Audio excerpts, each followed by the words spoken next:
Olá, pessoal! Hoje nós iremos falar um pouco sobre o romance Quincas Borba de Machado de Assis.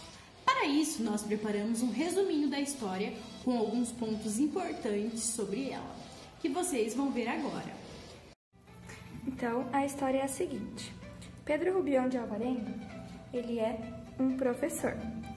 E ele chega em Barbacena e se apaixona por uma mulher chamada Piedade. Só que eles não dão certo, não casam nem nada, porque a Piedade, ela morre.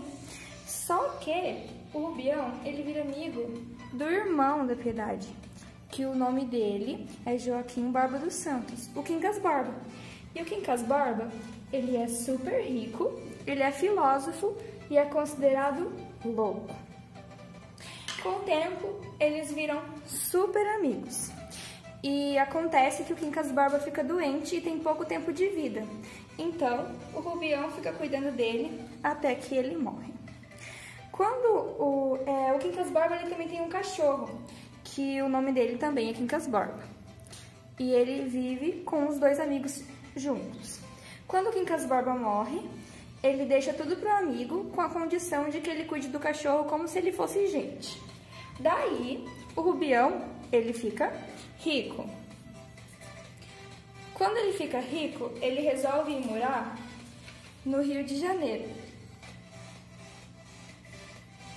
Quando ele vai para o Rio de Janeiro, de trem, ele conhece um casal no caminho. O Cristiano Palha, que tem a sua esposa, Sofia. Então, ele cria uma amizade com esse casal, desde então, começa a frequentar a casa deles. Só que esse casal, eles são interesseiros e eles pensam no dinheiro do Rubião. Querem se aproveitar da ingenuidade do recém-rico para alavancar seus próprios negócios. Mas acontece que o Rubião, ele se apaixona pela Sofia. E essa paixão deixa ele literalmente louco. Ele fica tão apaixonado que começa a criar paranoias e sente um ciúme obsessivo por ela. Ele tem uns outros amigos também.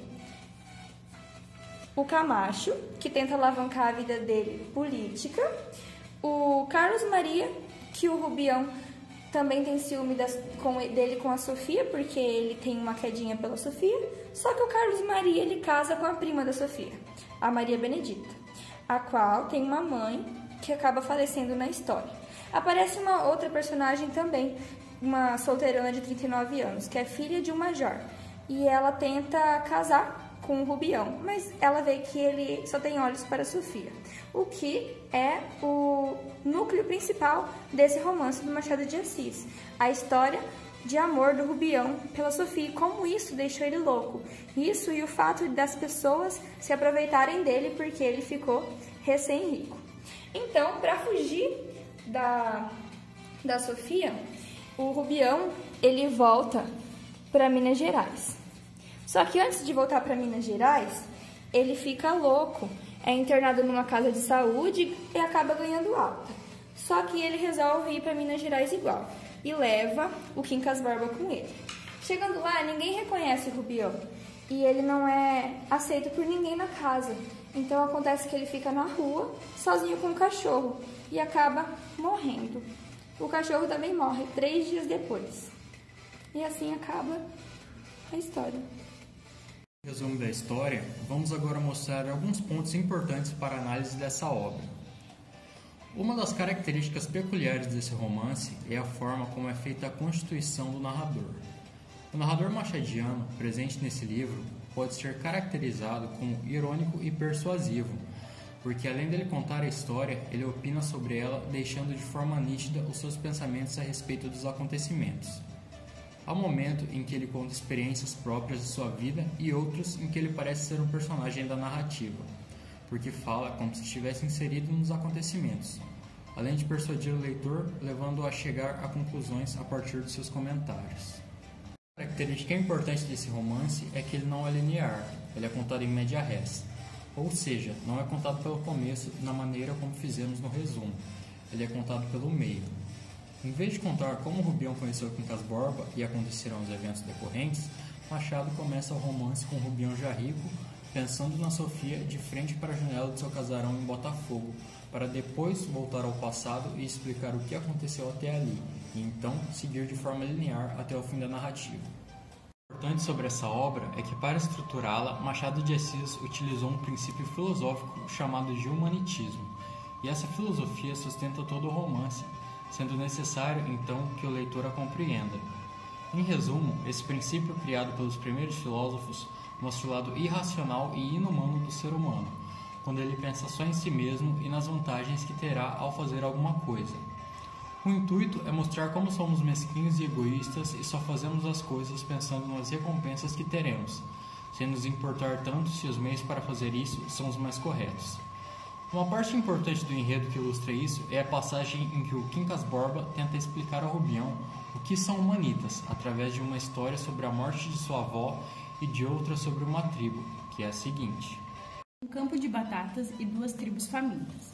As batatas apenas chegam para alimentar uma das tribos, que assim adquire forças para transpor a montanha e ir a outra vertente, onde há batatas em abundância. Mas, se as 2 tribos dividirem em paz as batatas do campo, não chegarão a nutrir-se suficientemente e morrem de inanição. A paz, nesse caso, é a destruição. A guerra é a conservação. Uma das tribos extermina a outra e recolhe os despojos. Daí a alegria da vitória, os hinos, aclamações, recompensas públicas e todos os demais efeitos das ações bélicas. Se a guerra não fosse isso, tais demonstrações não chegariam a dar-se, pelo motivo real de que o homem só comemora e ama o que lhe é aprazível ou vantajoso, e pelo motivo racional de que nenhuma pessoa canoniza uma ação que virtualmente a destrói. Ao vencido, ódio ou compaixão, ao vencedor, as batatas. O trecho demonstra que a guerra, algo cruel, seria na verdade uma coisa boa, pois foi realizada para um fim justo. Através desse conceito e de outras reflexões sérias feitas pelo personagem Quincas Borba, Machado de Assis insere sua crítica e ironia, pois coloca um personagem louco para falar coisas sérias, opõe a razão ao misticismo e a ciência à religião. Essas e outras características não ditas aqui tornam esse romance interessantíssimo para ler. Assim termina a nossa videoaula. Esperamos que tenham gostado. Obrigado!